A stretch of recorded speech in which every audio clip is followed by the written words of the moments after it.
Hello everyone and welcome. This is the team Prototypers, and today we are presenting our project planning tools.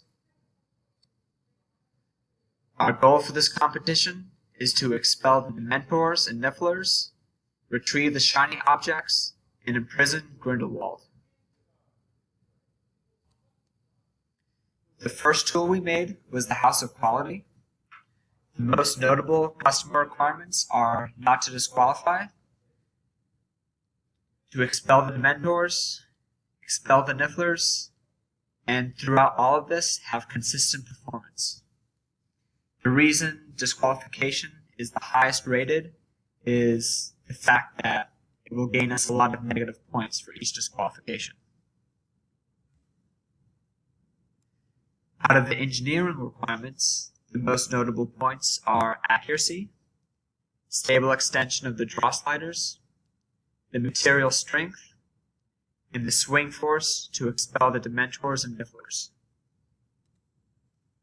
The next design tool we used was a specification sheet, and in this we saw that there were 4 major categories that were extremely important for our design. First of all, with geometry, our robot cannot exceed a size of 2 feet by 1 foot by 1.5 feet, or else our robot will disqualify. So this we need to follow.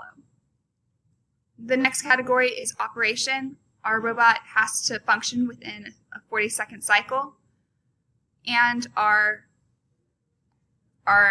extension system needs to be extremely accurate, and it can't really move far horizontally or vertically in order to stay on target. Finally, the ergonomics and maintenance categories go together. This is because they both address assembly and disassembly times for our robot.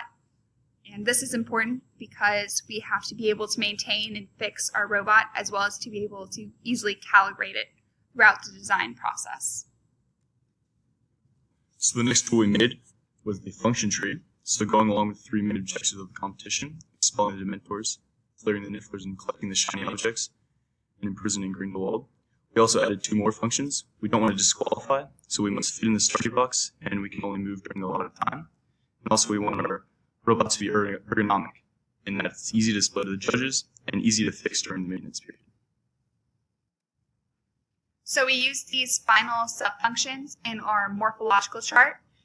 Here we made up to 3 design options for each of these subfunctions in order to have a variety within our final concept designs so that we can choose the best possible design as our final solution. The next tool that we made is the planning tools diagram. Dividing up, we started with designing a robot as our overall goal.